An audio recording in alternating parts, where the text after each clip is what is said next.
Catus, Maximus here, this time with a little PSA. Just talking, I had done a video about this Amerex 10-pound dry chemical ABC fire extinguisher a while ago. Had some good comments. Not a lot of people talking about it, but probably more should be talking about fire safety. So many fires, and there's a lot of fires that happen that would be a heck of a lot, and I'm not saying you can totally prevent damage, but they would be a heck of a lot less severe if people actually had a couple of real fire extinguishers around, such as this wet chemical one, stainless steel. People have probably seen these when they go into restaurants and food establishments, and of course the standard red ones. The standard red ones are the ones that most people are familiar with. These spray out a dry chemical which kind of melts over the fires. Different fire extinguishers are actually for different, not all fires are created the same. And the biggest issue with red fire extinguishers is, one, they won't work on specialty fires, metal fires, such as, an instance where you may have magnesium or titanium on fire. But those are really pretty rare and specialized. But the other thing about these dry chemical ones is that if you have a severe grease and fat fire, cooking oil fires, those can be tough to deal with because the whole body of oil is super hot and is at the self-ignition temperature where you just heat it up so much it just spontaneously combusts. So you can use one of these extinguishers and it will put out the fire on the top of the oil, but then it can start to sink in. Some of the oil will flow over the top of the layer that this is formed, and since the oil is super hot, it will just reignite again. So you'll put it out and then it'll reignite. The deal with these wet chemical fire extinguishers is they're specifically for, in this case, cooking media. They can also be used on traditional solid material fires, what we call them, which are what most fires are. Something catches on fire, it's either the wood or plastic, clothing, sofas, old rags, all that kind of stuff. Both of these extinguishers can be used on. It's just that the fact that the wet chemical fire extinguisher isn't really compatible with petroleum or, I'd say, inorganic chemical fires, things like paints, solvents, that type of stuff. These ABC dry chemicals are actually surprisingly good because when you're dealing with a paint, gas or gasoline chemical fires, you're not really dealing with a big body of fluid that's at a self-ignition temperature. It's been ignited, and usually it's just a surface area is what's actually burning and hot. So as soon as you create a separation from the oxygen, like with the dry chemical, it stays out. It's just that grease and fat fires involving cooking have a lot of retained heat, and that's something that's difficult to overcome. When you spray with one of these, it actually reacts with the organic oil, whether it's fats or other cooked vegetable oil, that type of stuff, and kind of creates a foamy, soapy layer which doesn't sink, stays on top of the burning oil. Two, that reaction actually helps take away some of the heat, reducing the odds of self-ignition. And where the dry chemical kind of is like, it's a powder, and so it's just forming a thin layer, the reaction that the wet chemical provides actually provides a much thicker layer, which acts as insulation and is much more effective at putting out those kind of stubborn fires. It's just the fact that you don't want to use the wet chemical in here is not compatible with most inorganic chemical fires. You either get chemical reactions or it can actually risk spreading it around. But it is nice that both of these extinguishers can be used for traditional fires. If a heater sets a set of curtains on fire, then you can use either one. And of note, fire extinguishers that are more commercial grade that can be recharged are supposed to be checked out every 6 years. They say 10 to 12 years of life.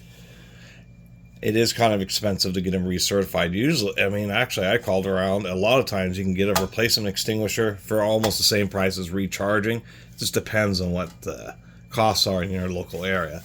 But the big deal about these extinguishers, they all have pressure gauges. And as long as the pressure gauge, that one's actually been a little overcharged. And if we look at the PSI, you got to be real respectful of these.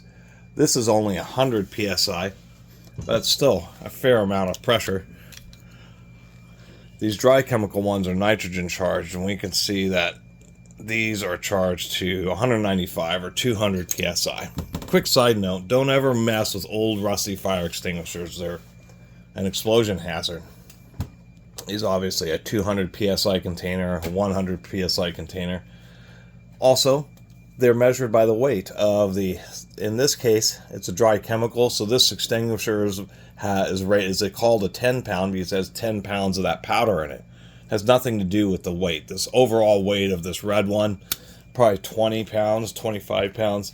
Same thing with this silver one. The silver one, since it's wet chemical, is actually rated as a 6-liter extinguisher, which is going to be around 10, 12 pounds of liquid in there.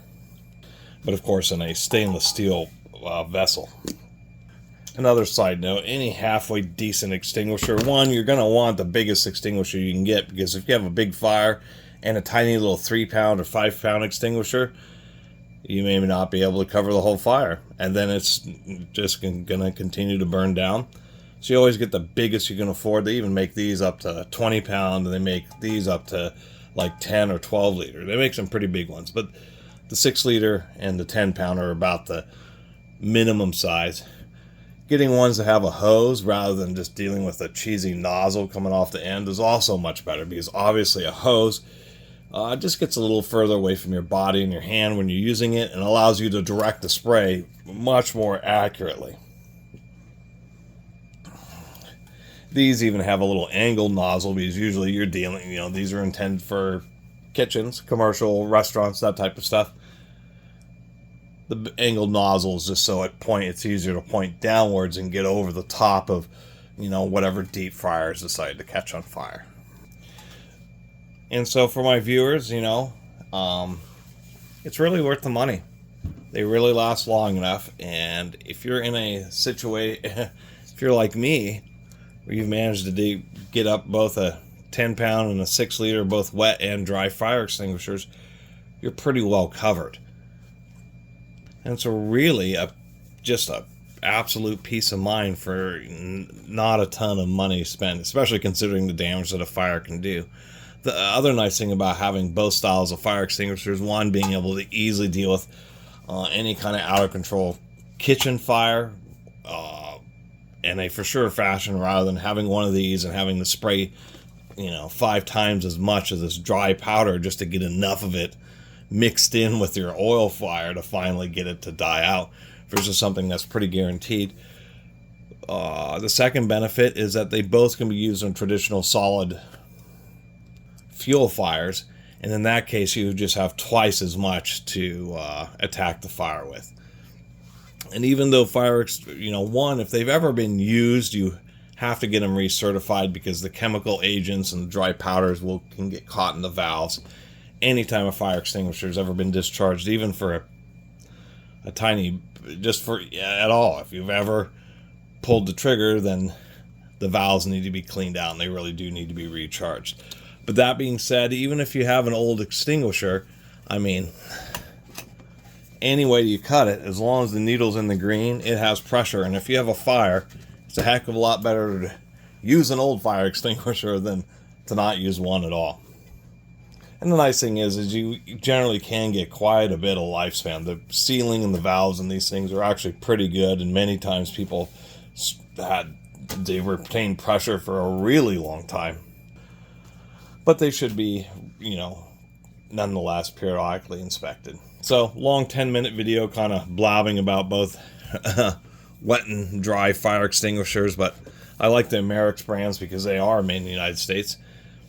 And the fact that I finally managed to pick up on these restaurant ones, which they do charge a fair bit more for.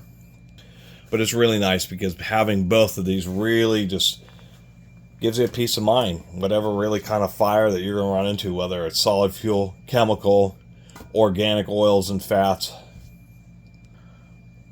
and even electrical fires. And that's the one, besides this not being able to do chemicals like this is also not rated for any kind of electrical fires, because the wet chemical in it does have a degree of conductivity, so you would never want to use these on an electrical fire. The dry ones obviously are an insulative type powder. And as far as costs, I mean, since I'm always hunting for stuff, I got a great deal on both of these. Retail, you're looking around $90. Most of what you're paying for is actually the vessel. It's not the fire, the extinguishant that it contains. But depending on where you go, you're looking around $160 to double the size of the ABC, where it's really cheap on the wet chemical. This 6 liter, which is about 1.6 gallons or so, is like $250. But if you go with the 2.5 gallon one, or the 9 liter version, it's like 30 more bucks. It's still under 300. But these are, because I believe because of the stainless steel vessel, are pretty expensive to get into. So of course, try to find one, on Amazon somewhere used. And even though that does sound like a bit of money, I mean, once again, I got lucky. But even if I didn't, I would have slowly saved up money and found a way to at least get one of these. And I just kind of lucked out with one of these. But man, the devastation of a fire totally outweighs some qualms about spending money on a couple of actual good quality, dependable extinguishers. Always kind of makes me to wonder, even though, people hate the government telling them to do things, but at least in rentals, like in apartment buildings, you always, well, maybe it is always, there's a lot of big apartment building fires in the United States and around the world. And, they have fire extinguishers, but they're in a walkway, maybe a few units down. Man, if every unit actually had something like this in the unit, every rental house had to have a big, nice fire extinguisher. I mean, probably untold billions of dollars and untold lives and all sorts of heartache could be totally avoided and dramatically reduced just by having some fire extinguishers. And once again, even though they're supposed to be recertified every 6 years, quite frankly, if you don't store them outside in the rain, if they're, actually in your house or garage, etc., vehicle, you just buy some new ones every 10 years. It's not a lot of extinguishers over your lifetime. And all I have to do is put out one fire that saves you thousands or tens of thousands, or saves your whole house, or saves the lives of people. Yeah, definitely go for them. Anyway, thanks for watching.